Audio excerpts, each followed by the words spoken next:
Alright, so if you subscribe to my channel, you see the last few weeks I've gone on a couple good trail runs. Granite Mountain, which or Granite Canyon, Granite Mountain, one of the two. Really good short run. A lot of flexing, lots of steep climbs, a lot of cantilevering over to the side. And then I went on New River Trail, which was very scenic, fairly easy. I only used four-wheel drive just to climb up out of the washes, just because I didn't necessarily need it, but I threw a lot of rocks just trying to get out, and I didn't want to be throwing rocks, so I didn't digging up the trail, so I threw it in four-wheel drive. But the very last piece of the trail, you get off the trail and then you hit a road called Seven Springs, which is a graded road. It's well kept, and there's some camping along there, and at a camping spot you can stop to air back up, but then you drive along further and you go from the camping spot, which is paved, to more dirt road. And the dirt road, despite being well maintained, is actually very washboardy. And because of that, not because of the trail itself, but because of the washboard on the graded road, I actually caused some damage to my Jeep. First one being, you see here, my glove is being held in place by some zip ties because, if I can pull this out, this hole here, this is a vacuum line, and it was broken when I bought it. And I had successfully glued it into place, but that only lasted a little while, and so I've tried epoxying it and a bunch of other things to get it to stick. And it's been the last attempt lasted about the last 6 months, and it's gone on a number of trails, but that washboard really took that out. So what I've done is I went to the hardware store and I picked up this. Now this is for piping, and these two pieces screw together. Now the O-rings I grabbed from my kit. I bought a kit of O-rings from Harbor Freight. It's like 400 O-rings, and it cost me like $1.50 or $3, something like that, for just a massive amount of O-rings. And so what I'm going to do is I'm going to take one of these O-rings off, put it in here, and then from the back side screw it on with this, with another O-ring on the back side. And then what I'm going to do after that is I'm going to top it off with just a little bit JB weld, just to make sure it's nice and airtight all the way around, because this hole, as you can see, is quite jagged, and I'm going to have to sand it and cut it and clean it up, just because of all the glue and epoxies and stuff I've put on there. I've kind of made a mess of it. If anybody's curious, this is on my '89 Cherokee. The nut is part A335 41-S from Watts, and and it's a 5/8 size. And then the nut, or excuse me, the barb, it's a 1/2 inch to 1/2 inch MIP, and I don't know why I call it a 1/2 inch.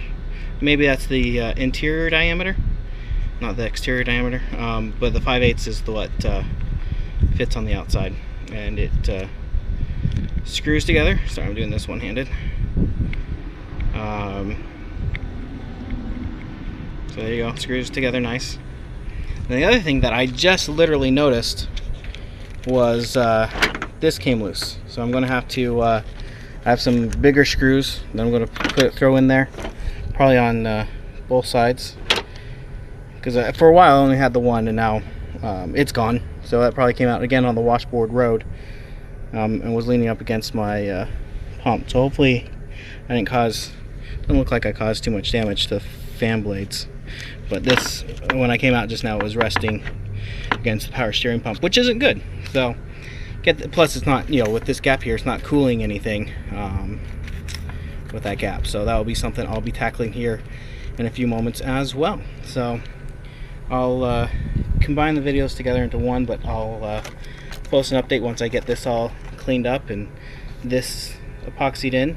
Takes a few hours to epoxy, for the epoxy to dry. So this job won't take me very long of actual me time, but it'll take a minute of time just waiting for everything to dry and set. So I need these zip ties. what I've done before, because this barb is stuck in here, I'm going to have to either cut this line and replace this hose, or see if I can't get this barb out. But I've just anyway, I just get the barb out, glued it in place, and then use the zip ties to hold it in place while it dried. And that's never been real effective in keeping it into place. So we'll give it a go. Thank you for watching. So, slight change of plans. I've drilled out the hole, but what I didn't realize is this has like a sleeve in it of some kind. You can see it better if I turn it like this. And I think this was helping it to have the right amount of airflow. So I may have too much vacuum on this line. We'll see. But I drilled all the way through with a 5/8 drill bit, and that was actually too small. So I had to just took my Dremel tool with a sanding bit on it. I find the sanding bit, especially one that's a little worn out, actually works really good for rounding out plastic like this, because it takes off the material very slowly.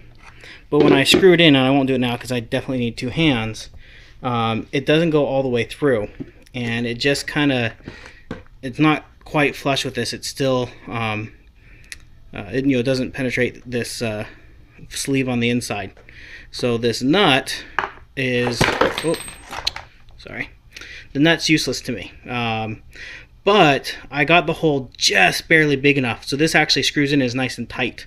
So what I'm going to do is I'm going to go ahead and throw on one O-ring, and then mix up some JB weld and just coat the inside of this hole, because it's nice and rough, and that way it will be airtight as well, and hopefully that will fix my issue of this coming apart. So I'm going to, again, just going to coat the inside of this with a little bit JB weld.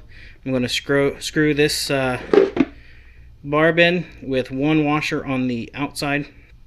This I'm not going to need. I probably can return this. This was like $3 or $4, so it'll be nice to return that.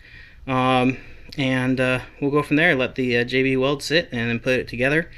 I looked at my screws. I don't have a screw big enough to fix my electric fan, so I'm going to have to get some bigger screws. So, or maybe some nuts and washers, or not nuts and washers, nuts and bolts to screw that together, so it'll stay on there. Anyways, I'll update again when I'm a little bit further along.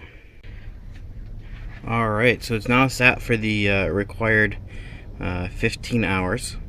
I'm not going to drive it today, so it'll sit a little bit longer, but I've gone ahead and installed it.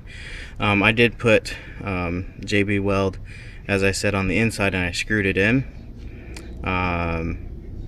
And then I put the JB weld here on the outside. There is a rubber O-ring in there as well. I just wanted to make sure, because I have had such issues with vacuum leaks and stuff, that it was really nice and sealed tight. And it feels really sturdy. The zip tie is on here only because this hose is getting a little old, and so just to hold it on, make sure it doesn't fall off. As far as my radiator, I did the same to my radiator, or not radiator, but my fan, electric fan.